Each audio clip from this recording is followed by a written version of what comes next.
calm or concerned a game to watch in the first quarter for Ohio State? Because this is two sluggish starts, Todd. Are you calmed or concerned between the way the Buckeyes are starting against Indiana and then Penn State?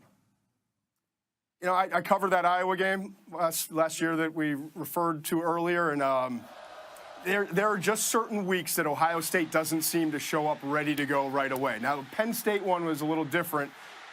Penn State's a really good football team. So I would say calm a little bit, but I do think if you're one of the leaders in that locker room, maybe the speech should be coming about, hey, let's not have an Iowa next year. Indiana always seems to hang around with them, and I get it, but let's not have another Iowa, because that one game was the one you can point to. And even when we talked to the college football playoff folks, they basically said that game was so ugly that we just couldn't put them in the top four.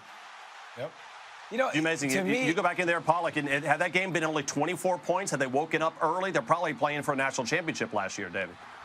Yeah, they probably would have been in the mix. But here's the thing, and I don't know if this is fair or not. I'd love to hear y'all's opinion, but I'm starting to get the feeling that something's missing at Ohio State because, Todd, you watched the last several years, and the defensive line is so dirty and physical and such big guy.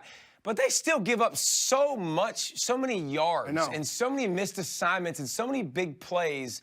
And, you know, you got the shovel to the face a couple years ago, 31-0 with Clemson. I just feel like there's been something off with Ohio State in big games and coming up big that I start to not trust them in those big moments. And I don't know if y'all feel the same way, but I feel like it's a trend because it's not talent, guys. They're as talented as the roster the last 3 years as anybody in the country.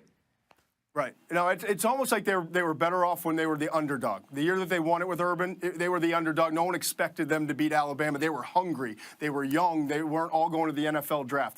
There is something to be concerned about there when you're talking about, you know, the premier top teams in the country.